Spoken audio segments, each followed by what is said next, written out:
welcome to the show and welcome to 2021. The Tech Leaders Podcast gets off to a flying start with an amazing guest. Cena Yamanee is the CEO and founder of Yoello, who are a Cardiff-based fintech who have absolutely tore it up in 2020 and expect to replicate that in 2021.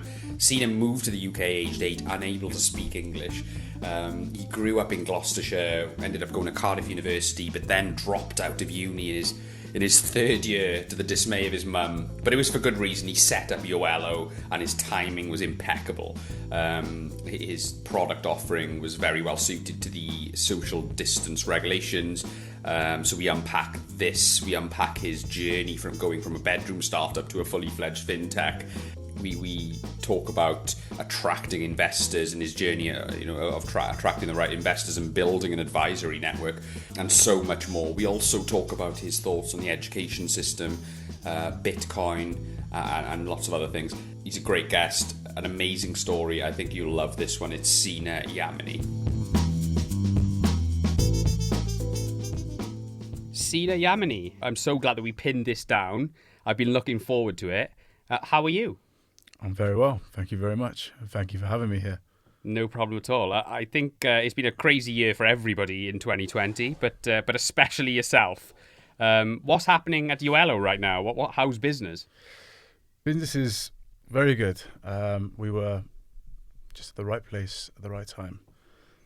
All the products we've been working on for the last couple of years, all the ideas, it just fell into place and people needed it. Well, when we first met, I think I accused you of inventing COVID yourself, didn't I? Yeah, there's been a couple of accusations like that. But yeah, it has played in our favour a little bit because of all the social distancing requirements. Has had a general push towards a digital sector for everyone. So as we're a completely digital platform for payments, our services were required by businesses. So. Absolutely. Well, I've been astounded by the level of growth that you've achieved in such a short space of time. So I'm really looking forward to unpacking that. But first of all, let's just find out a little bit more about you, okay? That's what this show is all about. I'm really, keen to unpack your career, how you got to this point. So give us a little intro to yourself, a little bit of a broad overview from school days, okay? Wannabe entrepreneur days, okay? Yeah. Right through to today. Okay.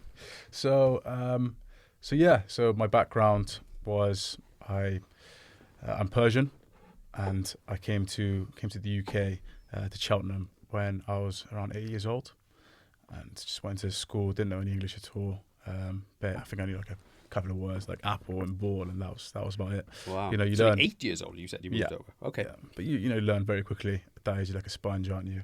So I quickly picked it up, and I guess. Some people everyone's different, right? And for me, I don't know, just entrepreneurism or just the concept of it, it's just ingrained in me. I was always a problem solver, and I could always kind of pick things out and think that they could be done differently, more efficiently, or it could be like a business idea or something like that. And I don't know what it is about me, or if it was the way I was raised, but I was always very interested in money. For some reason, or just success in general. Always wanted to just do good or do cool things. Mm-hmm. So through technology, though, yeah. Yeah, through technology mainly. I'm a very curious person. I was always the kind of person that took things apart, trying to understand how it works. Super interested in all the sciences. So I studied biology, chemistry, physics, and computer science at A levels. Right. So just to give you an understanding of like. A bit of a nerd in terms of from that perspective. Just to rewind back to something you said there. Why did your family move to the UK then? My dad got a professorship here, so he was teaching at the university, and he came here on his own, and then for about a year or two, and then I'm not sure exactly why, but I ended up coming here with my mum. Right. I think it was just because. So he was over earlier. Yourself and your mum joined him 8 years. Okay. Yeah, cool. yeah. And I think it was the opportunities here are much better, and it was my mum's dream of me to kind of go to university here and just get just a good life, I guess. Yeah. And so yes, we moved here, went to school, and I guess that was so. I always had a computer from a very young age, so probably around when we first got here, basically. So around 9, 10, had a computer, and I was very curious as to how it all worked. I knew in and out way more than my dad. It was my dad's computer, but I was way better than my dad did. And just played around with it. Internet came, DSL days. The crazy sounds when you connect to the internet. Yeah, dial-up. Dial-up used to connect. It was to disconnect the telephone. The phone downstairs. Good so God. Yeah. And it was pay per minute, I think, or something like that. Yeah, probably. Yeah. And we weren't particularly well off or anything like that. So I literally had to sneak on and like make a whole lot of noise to cover up the dial-up, and then just do whatever I was doing. Yeah. And I don't know what I was getting up to. I can't remember specifically, just on the internet, but just exploring and finding out how things worked, and started making money at a very young age. One of the first things I did was quite illegal, actually, but I ended up like phishing stuff. I was like 12, 13. And I ended up phishing some passwords for this platform that was like the gold account. Was basically it was like £40 a month to use the platform to get a gold subscription. And the platform, when you had that account, it meant that you could do anything on as many computers as you wanted. It was like an unlimited account. So it didn't really harm anyone doing it this way, but I ended up somehow getting like thousands of passwords. Using passwords, and I went on my dad's. Money for old rope, then, eh? Yeah, exactly. Were you coding sort of at this point then? Yeah, I wouldn't really call it coding per se. It was more like copy and pasting and figuring stuff out. Yeah, of course. Okay. But yeah, like a little bit, I guess. Yeah. But and then I got those accounts, and I went on my dad's eBay account, put them all on there. I was very specific about what it was. I was like, this is one of those gold accounts. Instead of £40 a month, it was like £10 for like lifetime. Yeah. And I specified in the description, I was like, this is not my account. Don't change the password or you'll lose the account. Ended up selling like thousands of these, and they would all go into my dad's PayPal account, and literally I didn't even need money. I was like 13, and then eventually, I don't know. I think there was like some disputes a couple of months later. Yeah. Either the accounts got the real owner stopped paying for the subscription. Did your dad know the extent of what you were doing? Not at this point. No, he had no idea. And then the accounts got disputed. Either they changed the password or they stopped paying for the subscription. So PayPal calls my dad. He's like, you've got quite a significant dispute rate here. It was like 10% or something like that. And then my dad comes. He's like, what's going on? Why is there like 15k in my PayPal? Like, I was completely confused. I explained to him what I was doing, and he was quite angry at me. He was angry, but I can tell he was proud a little bit. Yeah. So just variety of random things growing up. Just got involved in so many different projects. Started so many different things. Nothing real. It was always like playing around and making some money here and there. Yeah, definitely. But I always had it in my blood as to like a creator, I guess. The creative type. So you strike me as someone who's a little bit, how can I put it? You think an out of the box thinker, or someone who's not prepared to take risks. Yeah, you were clearly taking a risk there. You were doing something which was a little bit, not above board, so to speak. You kind of had, that's kind of the trait of an entrepreneur, though, right? Someone who's going to take chances to get what they want. Yeah, I've definitely taken a lot of chances and risks to get here. I like to think that they're data driven and calculated chances. Calculated, yeah. But yeah, I don't know. I'm sure we'll see as things unravel. But and then. I got involved with various different projects, got quite early into Bitcoin. Don't get me started on Bitcoin. I can talk about that all day. Yeah. That will just hijack the entire interview. But so you were in early. So what year are we talking? This was in 2012 or 13. Wow, that is early. But it wasn't the success that I wish it was. So I got in. Bitcoin was like £4. It was like £4. Dear. I bought like a few hundred of them. And because it was just cool, and that's why I feel wow. Do you realise how much that'd be worth? That? You're telling me. Bloody hell. And then like a few months, I don't know how long went by, but then I sold them for like £30 each, and I was like, yeah. Oh my profit. God. Yeah, well, I mean, you were chuffed at the time, but you're kicking yourself now. Made like 900%, and then I felt good about it. And then time went by, and I was still young. I was like, I don't know, 14, 15. I had no idea about, couldn't really see the potential of what it was going to be. Well, the fact you worked out how to buy Bitcoin at that age is because in those days was the Mt. Gox or something like that was probably the only exactly exchange. what I used. So I actually so obviously Mt. Gox got, I don't know if you know about it, got hacked. Yeah, of course, yeah. And I reckon I still had a couple of Bitcoins on there. Do you know what? I've only just realised this, Cena, okay? But I thought I'd met you for the first time not too long ago. But actually, that's not true. I met you ages ago. I was chairing a Bitcoin debate in the Millennium Centre about 3 or 4 years ago. Oh, yeah. And you were in there. Right. I think remember I was chairing it and a big argument broke out. Yeah. Not my finest hour of chairmanship, but do you remember the incident I'm talking about? I remember. No, so I remember you from that event. So yeah, I can remember you you were involved in crypto. I remember you were quite vocal about your opinions in that particular session. Not as much as the other people who were there though. Yeah. So talk to me about crypto very quickly then. So you obviously had that experience. Well, what attracted you to Bitcoin and what attracted you to crypto, to cryptocurrencies at that point? I was just interested by it. It was like a peculiar concept. I clearly wasn't that interested because I sold, but it's interesting. I'm more interested in it now than I was when I was younger because now I understand. You understand it better, yeah. Cool. Not only from a financial perspective, as kind of like a store of wealth or currency for transactions, but from a technology perspective, it's amazing how it works. The distributed network 100%. and just how the whole system kind of operates across the world in consensus is amazing, and I can't even begin to say that I understand the intricacies of how it actually works. Yeah, because absolutely. Although I've looked into it, the mathematics that goes behind it is unbelievable. Yeah, and it's very impressive. Whoever or the group that put it together. The group? You think it's a group? I mean, there's conspiracy theories, isn't there? There's a guy. He's actually come to Cardiff a couple of times. He says he is one of the. He says he's Satoshi. Oh, Craig Wright. Wright. I went to see him in the hotel down the bay before. I don't think he is Satoshi. Probably met there as well then. Oh, you were there as well, were you? Yeah. Good God, it's all coming out now. Was that? N-Chain was. Yeah. It was sponsored by N-Chain or something. Yeah. I know Steve, the Bitcoin Wales guy. I met you at Bitcoin Wales events Steve's as well. the guy that was very vocal as well. Yeah. Always. I love Steve to bits. He's a great guy. He's very passionate about Bitcoin. But yeah, I think. But Craig Wright speaks well. I don't think hardcore people within Bitcoin really believe he's Satoshi though. I think that. Well, I mean, he'd have to be very wealthy to be Satoshi. Well, I think Satoshi is probably one of the richest men in the world, isn't he? On the current price and the amount of coins that he owns, whoever he is.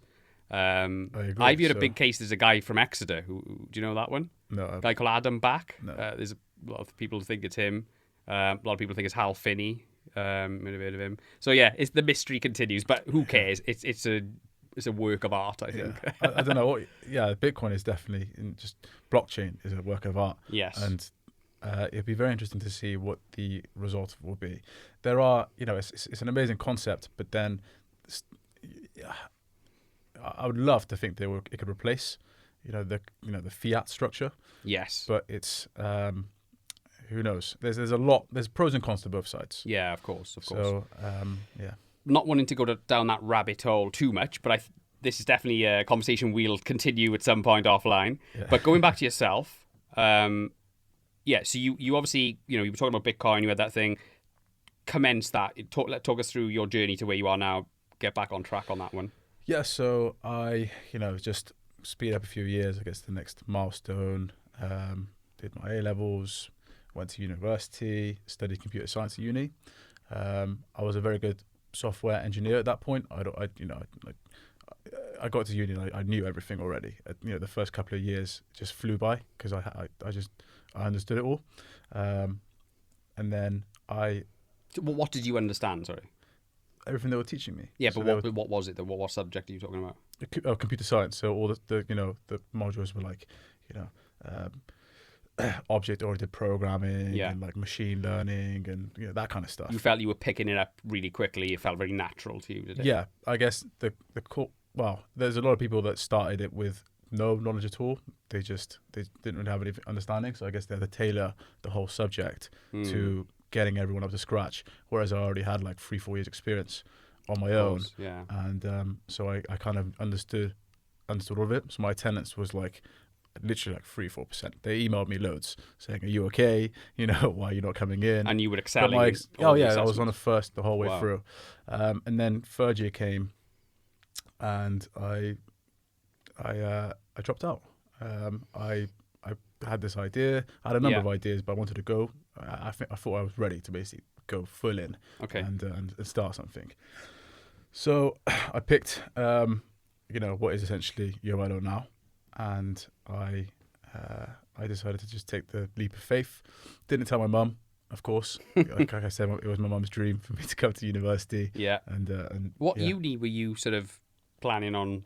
What uni were you in then? Cardiff University. You were in Cardiff. Sorry. Yeah. Okay. Yeah. And you left after during your first year, or in the third year? Oh, the third. Wow. So you left so close to the finishing line. Why did you do that? It was a. I guess half of it was also I wanted to.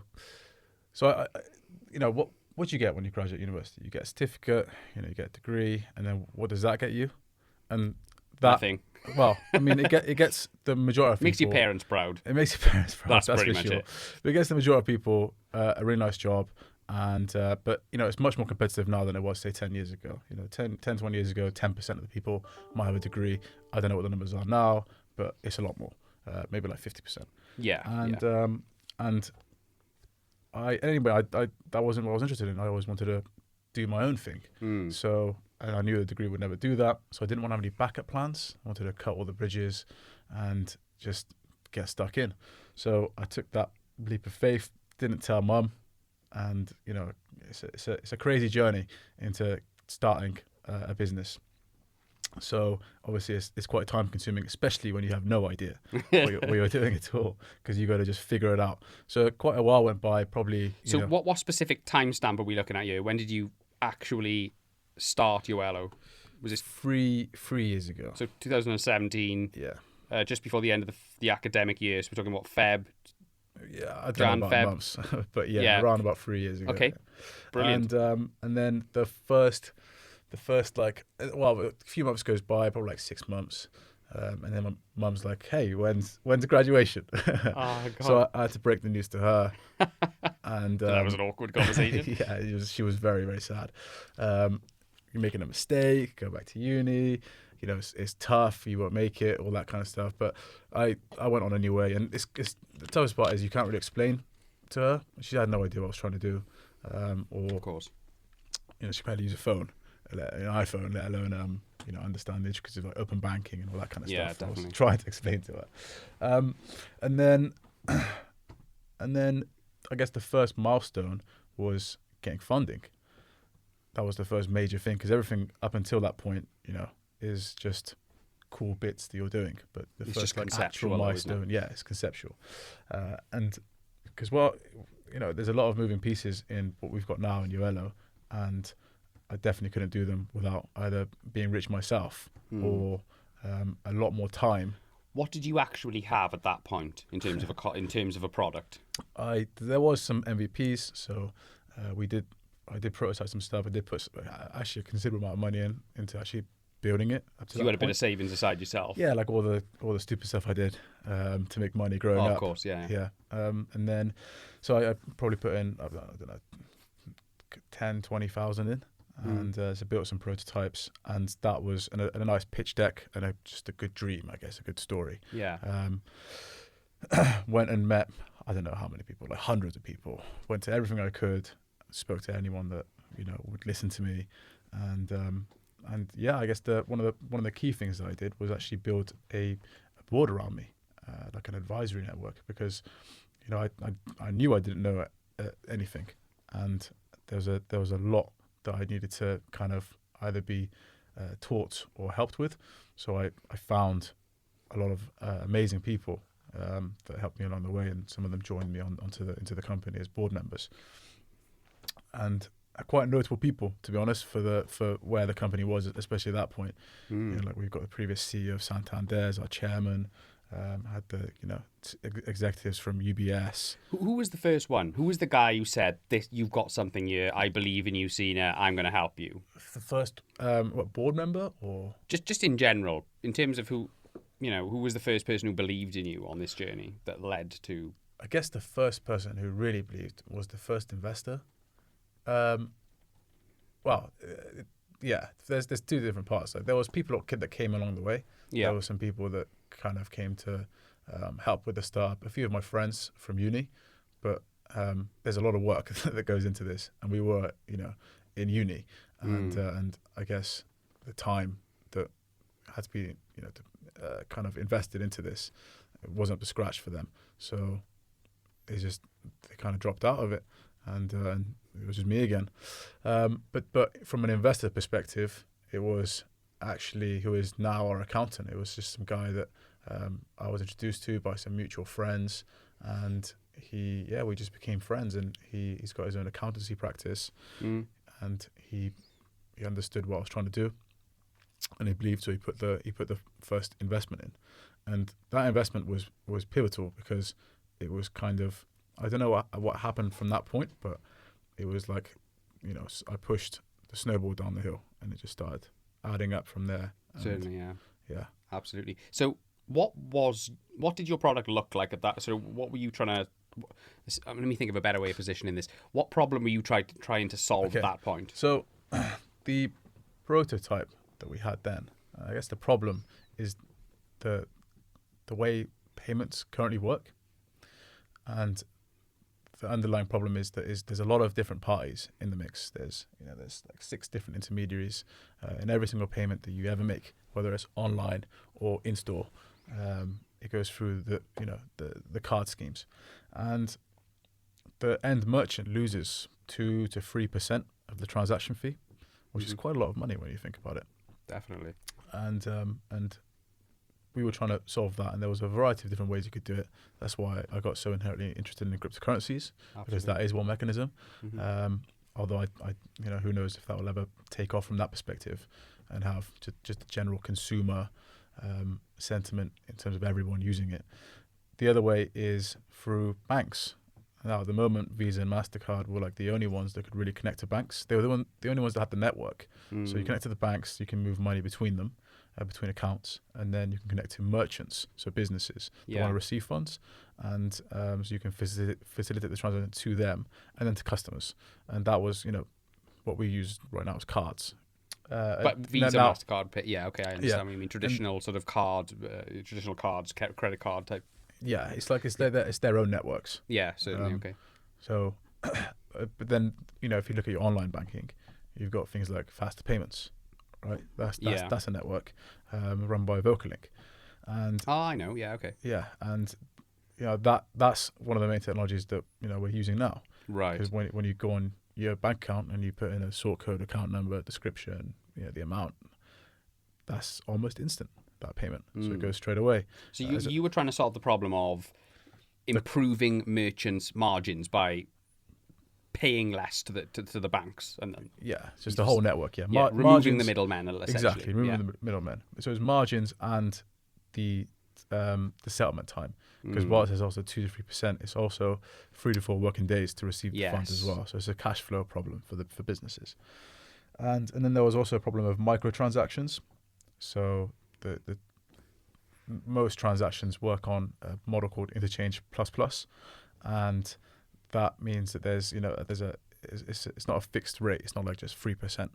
It's like 1.5% plus 5, 10, 20p per transaction. Yeah. And obviously that fixed element of it, the pennies, the lower down you go in terms of a transaction value, the higher that fixed element is as a percentage of the overall amount. Right. So if you've got, the transaction fee is 1% plus 10p on every payment, and you want to process a £1 transaction for, a bottle of water, then the transaction fee is 11%. Yeah, which wipes out the entire profit. Probably. Yeah. So and that's why there's loads of laws that have come out of that. So corner shops, local smaller places, because cash is just not practical going forward, really, for a number of reasons. Yeah, and that's completely shifted. I think the stats are it's like a 30% movement in the direction of cards. I think the split is something crazy now. It's like 80% cards and 20% cash. Is that because of what's gone on this year? Because we were going in that direction anyway. We were, at the beginning of this year, I think it was like 60-40, or very close to that. And now we're looking at 80-20. Something like that, yeah. Wow, that's crazy, isn't it? Yeah. So you were solving the problem. Obviously, you were improving merchants' margin, removing the middleman. Is this the vision you were selling investors at this point? So yeah, so we put a prototype together that was very, it's very hacky. So what we did was we had a device that could read cards. Yeah. And that card could essentially, I used a Barclays card, and we basically said that, we're going to create these online accounts and it connects to all of your cards, and those cards connect to all of your banks, and that payment will be instantaneous. So what we did was, none of this technology was available at the time, so I had to fake it. That's a big claim. That's a big shooting for the stars. Sort of thing. Well, that was what was coming. Yeah. Right? So there's legislation that's come through that was basically what we're doing right now. Right. But that wasn't available at that point, and so we had to kind of hack it together. So what we did was we kind of it's a technique called screen scraping. You can basically log into a bank in a server. So say you got a NatWest account, and you log in as in a server somewhere, and you just pretend to be a user, an actual customer using it, and then all you have to do is tie all that information together. So I put in my NatWest card, also my Barclays card into the machine, and the machine had a touch screen display. There's actually videos of this online, of the presentation that we put together about this. Really? And when you put the card in, it would load from the server the banks that were attached to this card. So I'd flick through and I'd select NatWest, for instance, right? And then you could choose how much you want to pay. You choose 10p, and then you put in your PIN number for the card, and then what that would do is the server would go to the account that was logged into NatWest, and it would do the faster payments to the recipient bank. And then I'd go on to that recipient bank and I'd be like, look, it's already done. The transaction is complete. Yeah. There was, barely any fees, and that's incredible. It was done instantaneously, but it looked really swish. Yeah. And that was basically that's what's coming. That's how it's going to work in the future. And I guess that was what we used to raise the majority of the funds. But it was completely hacked together, and it was no way that would work in the real world at that moment in time anyway. So you said that you spoke to a lot of investors. Obviously, not everyone's going to be bought into your vision. They're not going to believe you. What's this guy talking about? He's 20-something. He's living in dreamland. Tell us about your setbacks and what you learned from them. The most annoying, setbacks. The age thing didn't actually. Well, no one told me specifically that age was a problem, but I'm sure it did. I obviously had a lot of no's. Was very persistent in getting what I wanted. I'm sure it did play a factor, but no one told me that was the case.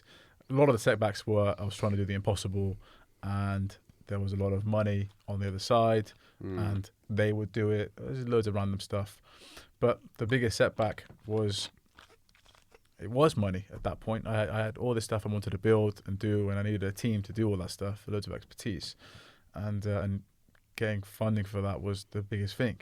Who was helping you at this point on the product development? There was a couple of people that I paid, a bunch of contractors. I did a lot of the work myself in terms of the infrastructure and how it should all be put together. The whole thing I just explained about the cards connected to the banks, etc. That was, I literally laid out the architecture of how that would work. Yeah. Obviously, my computer science background helped a lot with all that kind of stuff. Definitely. And I'm still super involved to this day to the technology infrastructure that we have. I can't say that there's no way I can code any of it. The stuff that these guys do now is unbelievable. Yeah. But fundamentals are still there. They're always going to be there in terms of how logic and databases and yada yada, how all of that ties together. Certainly. Okay, brilliant. Well, I mean, the fact you've got this sort of technical background, though, is going to help you massively in terms of developing the product in the future, isn't it? But I mean, what milestones stand out for you on this journey then, Cena? And you obviously had the investment from the accountant.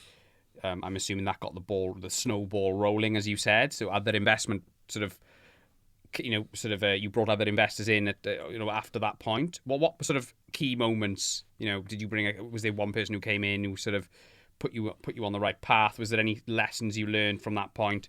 From sort of from that journey of trying to attract investors, was there any key moments which stick in your mind as something which was a pivotal moment for Yoello? Yeah. So the first investor that came in, they put in probably 10% of the overall round, and This wasn't the accountant, by the way. This was the accountant. Yeah. Sorry, okay. And so I still had a long way to go to close the round and get all the funding that I needed. So you were looking for a big amount of money a year to hire a team, essentially. Yeah, a team to can just build all the stuff that we needed. Yeah, of course. And at this point, my mum still had no idea what was going on. And the tough part about investing, which I found other ways around now, but at that point, the way it worked was you just kind of have to sell the dream to everyone and juggle them all at the same time. They all had to, what I thought at the time, everyone had to sign the dotted line at the same time, the same agreement, and then everyone sends the money on the same day, which is quite difficult because, if you've got a number of investors, I think we had 8 in that round, you have to juggle 8 people to make sure they're continually interested and they're happy to do it on the same day because, go through this whole dance with them and, show them how it all works and get them super invested into the project. And then you kind of have to say, okay, you wait there whilst I get the rest of the money and so we can all sign and close the deal on the same day. So that was quite a difficult challenge. And, I've found better ways of doing it now. Yeah. And I guess when that day happened, it was a great milestone in my journey personally because I feel like I achieved something specifically that was like tangible, seeing the money in the account. I can't believe you did all this yourself. You were juggling product development, the technical element, keeping investors, 8 of them happy, getting all the money in at the same time. Surely somebody was helping you on this at the time. Yeah, there was a lot of people helping me, giving me advice, but in terms of capacity, if I could put a percentage on how much I did versus how much everyone else did, it was probably 95% me. There was no one else. Like it was just me at that point. I was the only full-time person. So what kind of hours were you working? All of them. Were you bothering to go to sleep? Just now and again. Quite lucky from a sleep perspective. I think I'm content. My body works fine on like 5 hours sleep. So I don't know if I forced it that way or if that was always the case. But I didn't sleep much, especially at that point. I was just really determined and just worked my ass off from the moment I woke up to the moment I went to bed. It's all I could think about, and that's the kind of determination you really need. Absolutely. If you want something that bad, you'll get it. Yeah, and I really wanted it. So where does this drive come from? We talked about your entrepreneurialism and where that comes from, and you've explained that. But where does the sort of barefaced grit come from to just work 23 hours a day or whatever it is and just get shit done? Where does that come from in you? That's a tough question. I don't know. I think. But it's a valid question though, because not many people are as committed as you are, Cena. So why are you more committed than 99% of people out there at your age? Because when I was your age, okay, the only thing I was committed to, I was committed to other things, okay? Out partying, most people in their 20s are, that's just the way it is, okay? But, you're different, clearly. Why is that? It was a tough balance. I was doing all that kind of stuff as well. But then that means I literally had no sleep. Yeah. I don't know, to be honest with you. I just wanted it. And I don't think there's a root cause. I think everyone is different. Maybe it's the circumstances behind all the different events in my life that made me, want this that much. But yeah, I've got a terrible answer to this question. No, at all. I think it's a great answer. You did what you needed to do, and you the success you got. Now, actually, that leads me on to the next question, because you probably, I'm going to guess here, you probably had a tough time of it in the lead up to 2020 to this year, because even though you clearly had a good idea and it solved a problem and you had interest from investors, you still hadn't had that moment where you'd kind of hit that inflection point. Is that fair to say? We hadn't even launched. So we'd raised money at this point. The next milestone was getting my first employee, which was Justin. Justin came on board as our director of operations. He came from a bank. First thing I had to do was give him a massive brain dump. This is what we need to do in the next 5 years, and it's a lot to take in. I must have sounded like a lunatic, just throwing all these things out there.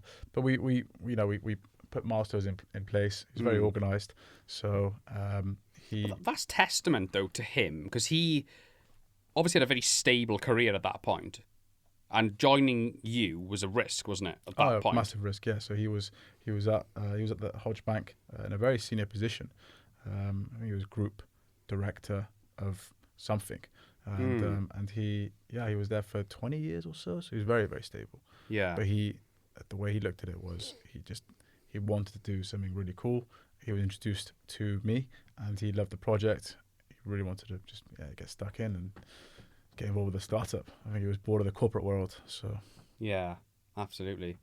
So talk us through. This is a good segue into the technology challenges you faced. Then, what kind of main technology challenges stick out for you, sort of pre-Justin, and then and from that point onwards? Yeah, so I think in terms of our infrastructure, it's done very well.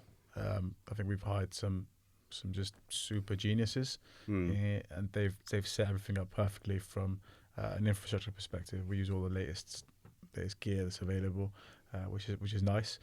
In terms of external things, all the banking stuff that we're doing at the moment it's a bit of a mess right now. But I don't expect it to be any other way.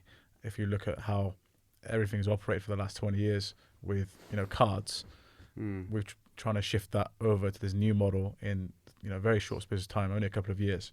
So you can't expect it to be perfect. It's all happening in iterations. So there's milestones that the banks have got to go through.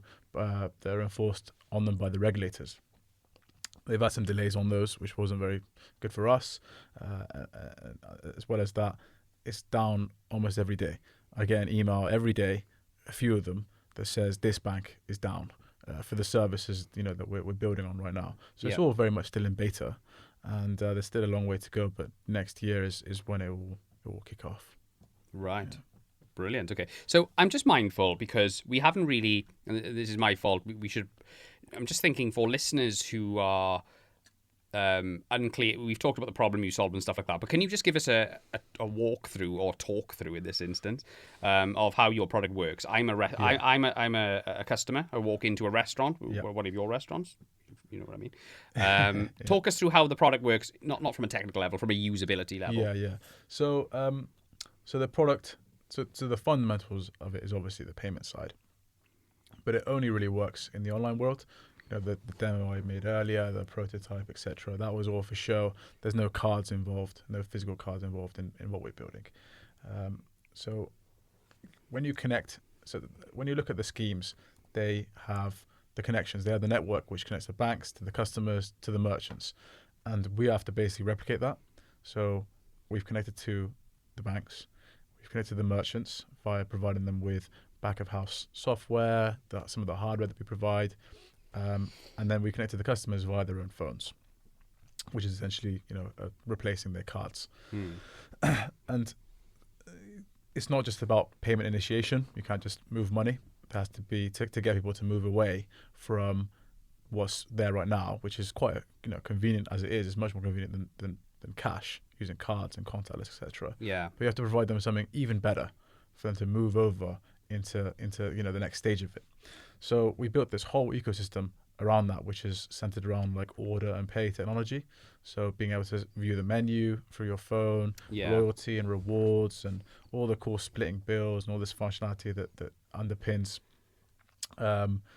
just a digital world for hospitality and leisure. And when COVID came, it was just perfect because it was all the stuff that we had been building, which amounted to basically a customer arriving to a location. There's QR codes on the tables. You just scan the QR code or you tap your phone to it, and then it immediately opens up the merchant's platform that we've white labeled to them. Yeah. There's no apps to be downloaded, so the customer's just in straight away. And that's the key part for me. That's what makes it great, because everyone's the amount of memory on your phone is quite is finite, and I don't want to be downloading another bloody app. So the fact that you have solved that problem when I go into a restaurant, I think is genius. Yeah, I completely agree.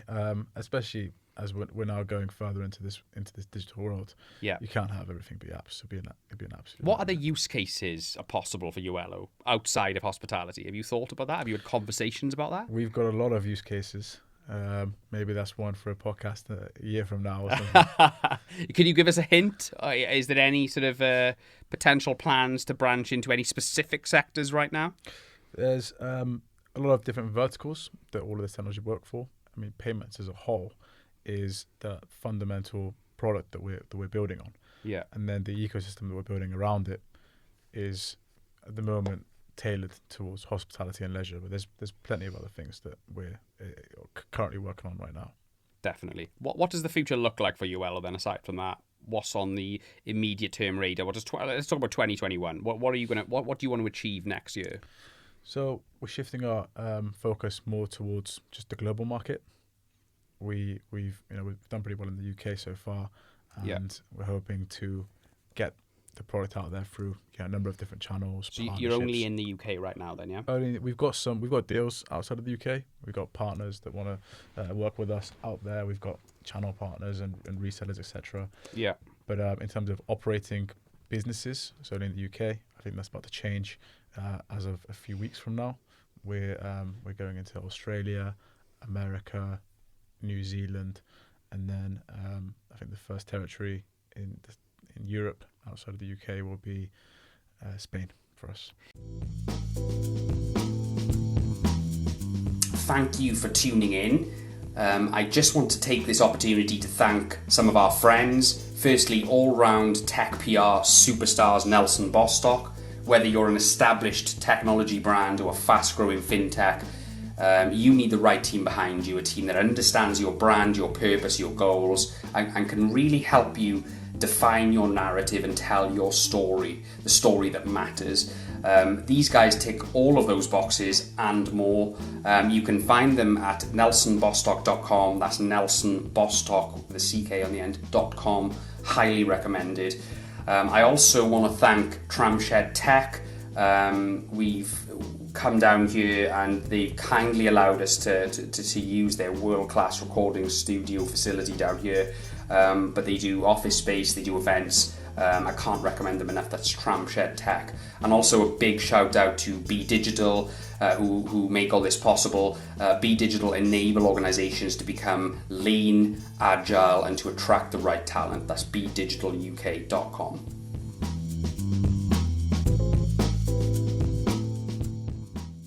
So let's go on to the sort of the operational element of your business. Okay, you've obviously jumped from you in your bedroom to a 45-man operation, pretty much, give or take, at the moment. Obviously, you've moved into amazing new offices. Thank you for showing me around the other week. Really, really impressive. Obviously, we met didn't meet, actually. I met you before that, which you just established. But obviously, you were in the Eagle Labs before that. You're in lovely new offices now. Talk us through the challenges of acquiring the team that you need to push this forward. Yeah, it's quite difficult hiring as a startup because, firstly, well, if you look at what everyone, so people are quite content mostly with where they are. Moving jobs is it's a lot of effort for someone to do. So they need to be upgrading basically, whether it's financially or whether it's what they're doing. Or the opportunity that they see, and a startup is inherently a risk. There's a risk associated to that, so it's gotten a lot easier over the last year to hire businesses. At the beginning of the year, we almost had to sell the dream and just say, "Hey, come and join us. This is we're going to make this thing big together." Of course. And now we've had a lot more recognition. A lot of people that have joined us have used our products, so they know who we are. We've won awards, so we've made a bit more of an impact. Yeah. So people aren't, the perceived risk is significantly lower of joining a startup from I assume, the stable position that they might be in. And then, the developers is, our tech team is the biggest team in the company, and they're the hardest to hire because they're in the most demand. Certainly. So you just. It's difficult finding the right people, the right skill sets, because there's so many different things that you could be knowledgeable in from an engineering perspective, but then actually finding people that have the right mentality, the right culture, it's shown to be a challenge. We made some mistakes here and there, But overall, we've got a fantastic team. The culture in the company is amazing. We're like a family. But we all know what's at stake. So everyone's crunching away and hustling to get this off the ground. Absolutely. Well, that's amazing. So let's talk about Cardiff then, because you've obviously hired your team predominantly in Cardiff. I know you may be looking at other options in the future. Where are you at with that in terms of maybe Office 2 or virtual Office 2 or anything like that? Do you have any plans to open up a second office in another location, or do you see your future going more towards remote working and you don't really care where you're based? What's your thoughts on that? It's too early to say at this point what we want to do. We know that we're going to need another office when we go international. So we're going to set up somewhere in Europe, ideally probably central. There's been discussions of like Spain or the Netherlands. Mm-hmm. I guess that's the challenge for the next few months to figure out.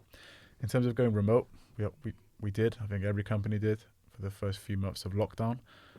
It's quite a challenge for us because a startup, if you look at a big company, say you're over 100 staff, you're established business at that point. Everyone knows what they're doing. There's policies and procedures, and there's an established way of doing things.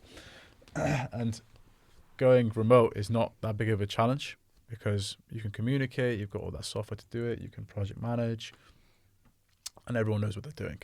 And you're not going to be growing significantly in that time unless you've got a particular product that's in demand due to the pandemic.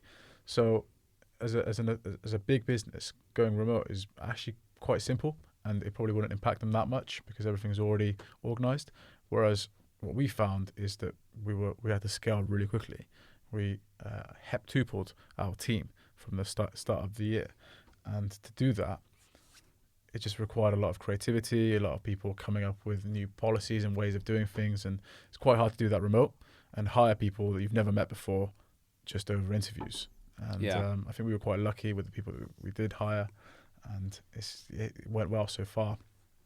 And I think you can never replace the creativity and the convenience of being in an office for conjuring up new ideas and strategies. Yeah. It's much more difficult to do that remotely because the communication is just so limited. I remember when we first moved into the Eagle Labs, obviously we were in there temporarily, and I got talking to one of your employees, and she said that she had joined during the lockdown, and as had everybody else who was there on that day. And she said, today's the first time I've met everybody else in the company because she'd got hired in lockdown. So she hadn't even met you. Yeah. You've done everything. So let's cover that very quickly. Onboarding remotely. What do you think about that? Was it tough? You said something you had some good fortune, but how did you find it at the time? Yeah, we had fortune in specific teams. Some teams we didn't do as well as others, because onboarding there's loads of different tasks you got to do to actually tick it off completely. It's the company culture. You got to understand what the vision is and everything's about. Got to meet everyone else. So it's quite a difficult thing to do completely remotely, especially when you're doing it so quickly and you've got 100 other things to do as well. So it was all a bit rush. Could have definitely been done better, but overall it was a success for us, and there was no other way, so we had to make it work. Your hand was forced, wasn't it, I suppose? Yeah, exactly. So what do you think is what sort of attributes do you look for when you're hiring staff generally? Are there any core values in Yoello? Any sort of type of attributes that you look for to hire good people? So they obviously have to have a lot of domain experience. They have to be very skilled at what they do, especially if they're in engineering. And then from a culture perspective, I'm very clear with what they're getting into. This isn't a 9 to 5. This isn't your average job. We're here for a very specific purpose. Yeah. And we've got a goal that we have to hit under any circumstances. So it's a roller coaster. I explain it very, very clearly that there's going to be ups and downs, and the longer you stay on, it does go up. So I make it clear that there are going to be tears, but it is definitely worth it from just the enjoyment of working in a startup. It's very different to working in the corporate world. Yeah, definitely. You get to breathe eat, sleep the company, and all the things that you make, they materialize in front of you, and you're almost solely responsible for those. So the credit that you get is completely different, and so the cultural piece is very important for us. Yeah, and we try to hire people that really, really want to be aligned with the company's goals of making a successful startup, and they have the grit and the perseverance to work and do what's required. So let's talk about tech a bit more broadly then, okay, outside of Yoello. What are you most excited about right now? Obviously, you're a techie at heart. You got into crypto early. Obviously, I'm sure you keep abreast of what's going on in the world right now. In terms of AI, we talked about quantum computing. Not that I want to lead you, but what are you excited about in the tech world right now and the innovation, in terms of innovation? So, I mean, there's so much going on in technology, but I'm kind of more interested in the sciencey part of it, biology and physics and whatnot. I think if circumstances were different, I was going to study medicine at university. It was the two choices that two things I was going between, and really, really interested in genetics. But it's the makeup of everything, in terms of just biological life, and there's DNA is such an intricate thing that we just do not understand at this point. Have you ever done 23andMe or any of those sort of things? No, I haven't done any of that, but they're going to be key players. If anyone's listening who's buying Cena a Christmas present, he wants 23andMe, okay? But yeah, even those guys will be key players in all of it, because they're the ones that collate all the data and match things together. Because whilst we're getting better at reading and almost writing, the innovations a few years ago like CRISPR have allowed us to very quickly write DNA and edit it.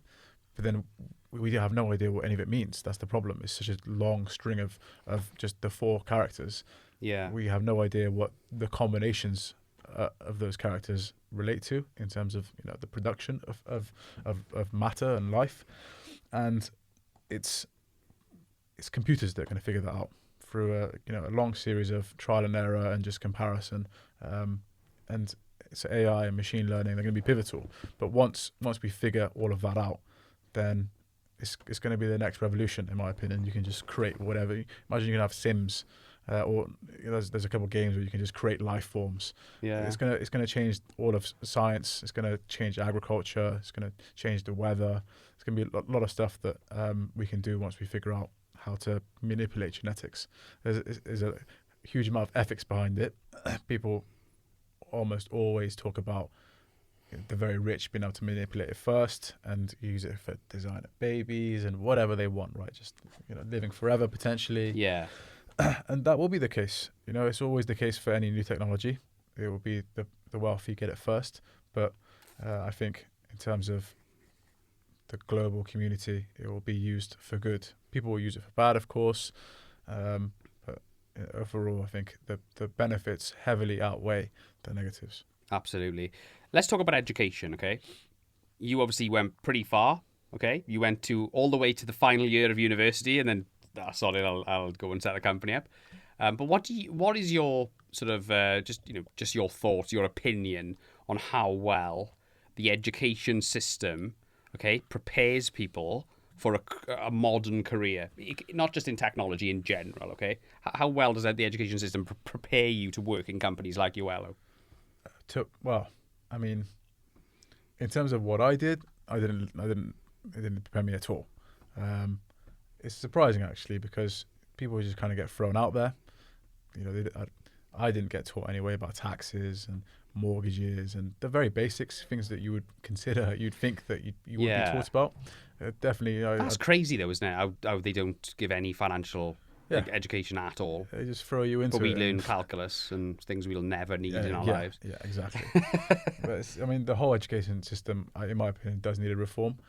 When you consider where we were 20 years ago and where we are now, it's an entirely different world. And the education system right now is all about memory. Yes. You need to just retain information, and that's the metric of success. There's very little creativity that goes into it across the majority of subjects. And now that you've got almost all the information we know in your pocket at all times, you don't need the retention anymore. It needs to be shifted towards creativity.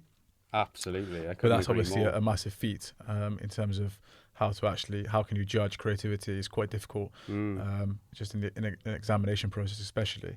So, I'm not, although it does need some kind of reform to make it better, and just the stuff that's just taught to people needs to change. I have no advice on how to improve it.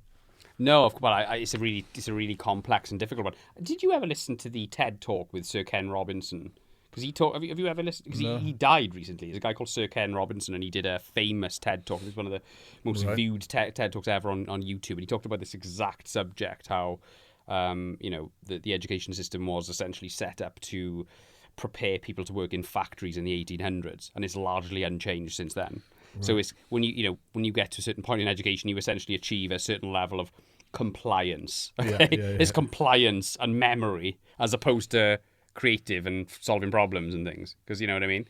So you can get a GCSE in certain subjects just by memorizing things, like you pointed out, not by actually learning them and understanding them. So it's crazy, isn't it? But I'll have to watch that. Yeah, no, definitely. Okay, so let's talk about your personal development.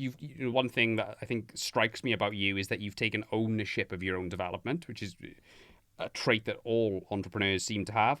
What stories, people, books, anecdotes, whatever, what's inspired you on this journey, to help you on this journey that you've been on over the last couple of years? There's been a lot of books that I've read, books that were mainly tailored around entrepreneurialism, leadership. I went from a position of almost no experience at all to having to run a company. I was my first employer was myself, so I didn't have any experience in that world at all. I was never into a corporate environment either, so I could only learn from others that I surrounded myself with, and the information that I found on the internet or in books. So there's a lot of different things that I read. I'm reading Blitzkrieg right now, not Blitzkrieg. What am I talking about? Blitzscaling. Blitzscaling. Blitzscaling. Yeah, it's by Reid Hoffman. I know Reid Hoffman, the LinkedIn founder. Yeah. So he put a book together that basically talks about massive, just achieving scale. Once you've got something. He's awesome. I've listened to a lot of his content. Yeah. He's one of the PayPal mafia, isn't he? He is with Elon Musk and all that. Yeah. A lot. So, what does that book cover for you then that's helped you? I've only just started it, but I really like it so far. It was recommended to me by a few people, a few friends as well. And the premise of it is how to grow fast and just scale internationally by almost just spending money. I think you have to scale in a very inefficient way and then fix it later on, because there's no way you can be efficient and fast. Yeah. Absolutely. So it's just talking about different cases, different companies that have done it and examples, and just loads of advice about how to do that. Yeah, absolutely. Let's talk about intellectual property very quickly. What you just mentioned there is a good counter argument to protecting things through patents and stuff like that, just capturing market share and stuff like that. Have you protected anything that you've got right now, or have you considered it, and how did that play out? We've got trademarks. And I believe we got some patents in the pipes. Patents are a bit different here than they are in say America. You can patent business processes. You can't patent specific things. So technology in particular is quite difficult to actually patent. But,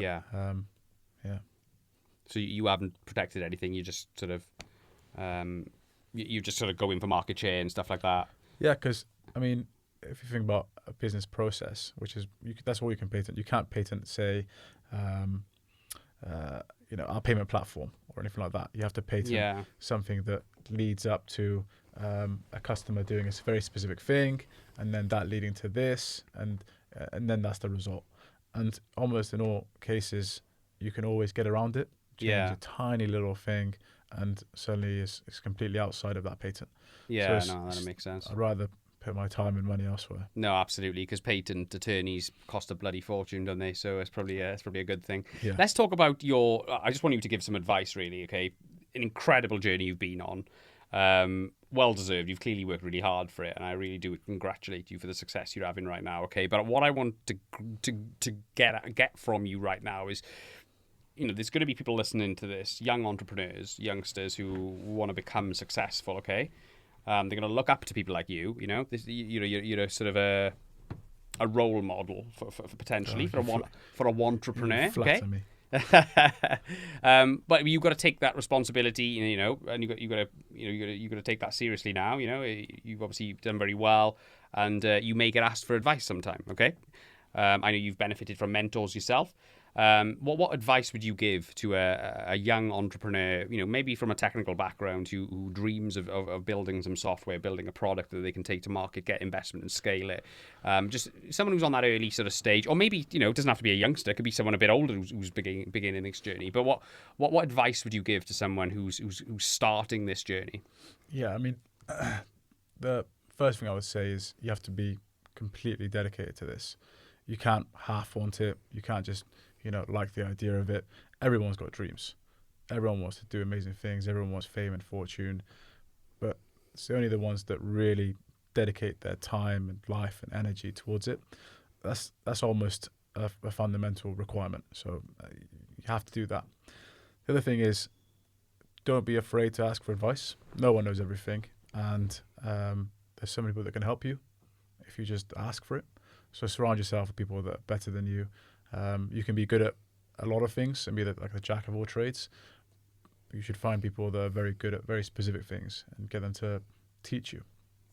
So surround yourself with advisors and mentors. And you know, if you're going for a startup, I would actually incentivize them, give them shares to you know, get them really on board with the project and get them dedicated towards helping you. And then, yeah, I think just the main thing is being organized as well.